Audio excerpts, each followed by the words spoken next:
Is Payal Shrivastava. Welcome to flourish with Payal. ये है breast care series. तो पार्ट 1 में हमने ब्रेस्ट फीडिंग के बारे में बताया आपको कि उसके क्या बेनिफिट्स हैं, बच्चे को वो क्यों करवाना चाहिए, कब करवाना चाहिए और क्या क्या प्रॉब्लम्स आ सकती हैं और उनके सॉल्यूशन क्या है, उसके बारे में हमने डिटेल में आपको बताया। ये है पार्ट 2। इसके अंदर हम बताएंगे कि ब्रेस्ट की केयर कैसी की जाए जब वो सोर निपल्स हो जाते हैं या फिर क्रैक निपल्स हो जाते हैं, उसके लिए हमें क्या करना चाहिए। उसकी कंप्लीट इन्फॉर्मेशन मैं आपको इस वीडियो में दूंगी। एक प्रॉब्लम आती है फीडिंग रिलेटेड, मतलब इनकरेक्ट लैचिंग। बच्चे को ये पता ही नहीं होता है कि उसे दूध कैसे करना है। वो सिर्फ निप्पल को मुंह में लेता है, सक करता है, दूध नहीं आता है। जबकि निप्पल के साथ जो आसपास का एरिया होता है, ब्राउन एरिया जिसे एरोला बोलते हैं, उसी के अंदर मिल्क ग्लैंड्स होते हैं। तो जब बच्चा वो निप्पल के साथ उसे मुंह में लेता है तब जाके दूध आना शुरू होता है। तो फिर बच्चा निप्पल सक करता है। अगर उसे दूध नहीं मिलता है तो वो बार बार उसे सक करेगा, खींचेगा, जिससे निप्पल से प्रॉब्लम आ जाती है। तो इसके लिए आप लैक्टेशन कंसल्टेंट से कंसल्ट कीजिए कि आपको कैसे फीड कराना है, उसकी आपकी पोजीशन क्या होनी चाहिए, बच्चे को कैसे रखना है। तो आपको उनसे जरूर कंसल्ट करना चाहिए। बच्चे को जब भी फीड कराएं, लेटाकर फीड मत कराइए, उसे अपनी गोदी में लीजिए। कभी भी उसके ऊपर झुककर या फिर अपने आप को उसके मुंह के पास ले जाकर फीड मत कराइए। उसे गोद में लीजिए और उसके मुंह को अपने ब्रेस्ट के पास लेकर जाइए। उसे निप्पल को उसके लिप्स पे टच कराइए, वो अपने आप लाच कर लेगा। सेकेंड, आप जब भी उसे मिल्क पिलाने के बाद आप जब अपने ब्रेस्ट को छुड़वाती हैं तो उसे फोर्सफुली मत छुड़वाइए, क्योंकि आप जब फोर्सफुली उससे छुड़वाएंगे तो वो जो मुंह में उसकी निप्पल रह गया है उस पर क्रैक आना लाजमी है। ये क्रैक आ ही जाएगा। आपको क्या करना है कि उसके ये जो एरिया है, जब वो जहाँ मुंह में निप्पल है उसका जो साइड का एरिया है, यहाँ पे अगर आप उंगली को ऐसे डालेंगे तो वो करेगा, वो अपने आप निप्पल छोड़ देगा।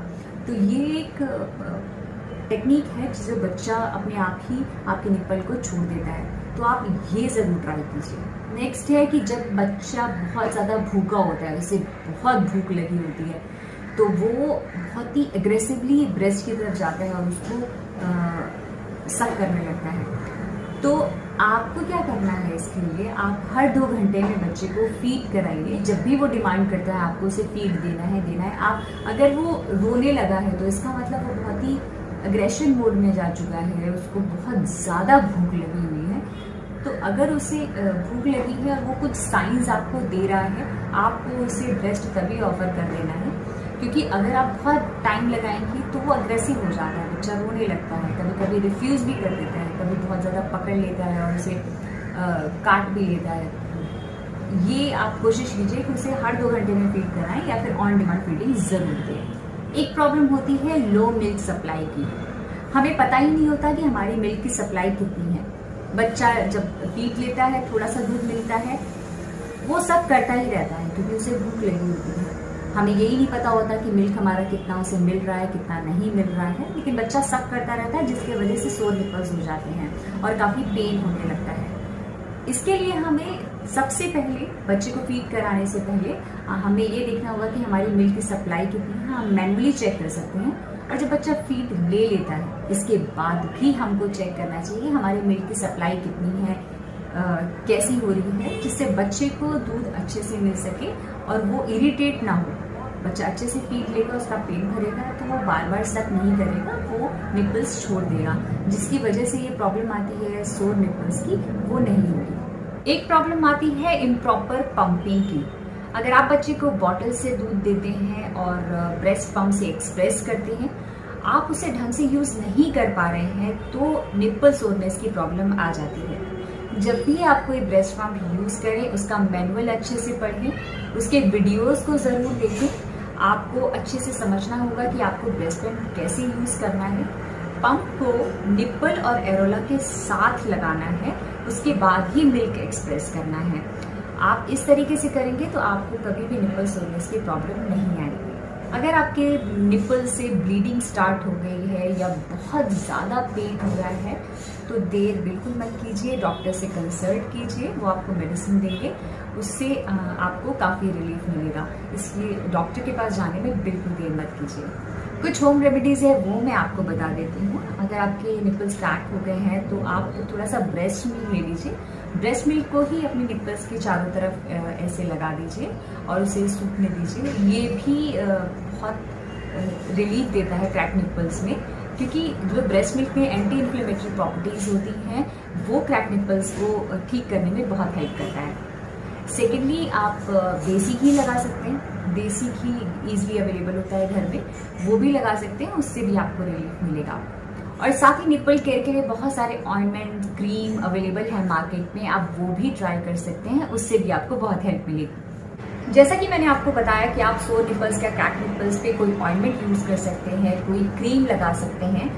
तो मैंने काफ़ी रिसर्च किया और मैं रेकमेंड करती हूँ तो मॉम्स को कि नेचुरल निपल बटर को, इसके अंदर कैलेंडुला ऑयल है जो कि हीलिंग प्रॉपर्टीज़ के लिए जाना जाता है। कैलेंडुला ऑयल जो होता है वो हीलिंग प्रोसेस को बहुत स्पीड अप कर देता है।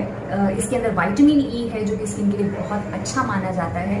व्हीट जर्म ऑयल है, कोकोनट ऑयल है, कोकम बटर है, इन सब का जो मिक्सचर है वो इस मॉम्स को नेचुरल निपल बटर में है। ये 100% नेचुरल है, लेमन फ्री है, फ्रेग्रेंस फ्री है। मीन्स डॉक्टर आपको बोलते हैं कि आप ब्रेस्ट के आसपास या ब्रेस्ट पर कोई ऐसी फ्रेग्रेंस वाली चीज़ ना लगाएं, क्योंकि बच्चा जब फीड के लिए आता है तो उस फ्रेग्रेंस से वो इरिटेट हो जाता है और फीड नहीं लेता है। तो आपको इसकी चिंता करने की कोई ज़रूरत नहीं है, इसमें बिल्कुल भी फ्रेग्रेंस नहीं है।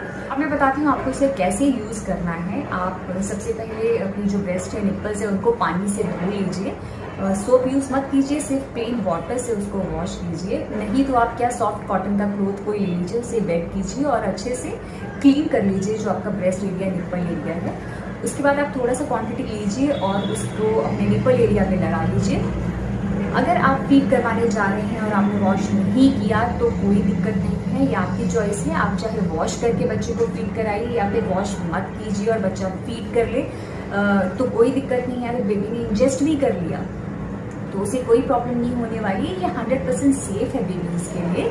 तो आपने अगर वॉश नहीं किया है और बेबी ने इंजेस्ट कर लिया तो आपको घबराने की कोई ज़रूरत नहीं है, ये 100% सेफ है। मॉम्स को की natural nipple butter easily available है मार्केट में। आप इसे फिजिकली भी जाके किसी शॉप से ले सकते हैं, नहीं तो आप ऑनलाइन भी परचेज कर सकते हैं। अमेजॉन, फर्स्ट क्राई, सब पे अवेलेबल है। मैंने लिंक डिस्क्रिप्शन बॉक्स में डाल दिया है, वहाँ से भी परचेज कर सकते हैं। तो ये थी complete information about nipple care, nipple की केयर कैसे की जाए, इसके बारे में मैंने आपको डिटेल में बताया। अब मिलते हैं पार्ट 3 में, जिसमें मैं आपको बताऊंगी ब्रेस्ट सैगिंग और ब्रेस्ट एंगॉर्जमेंट के बारे में। हम उसके बारे में डिटेल में बात करेंगे। तब तक के लिए बाय।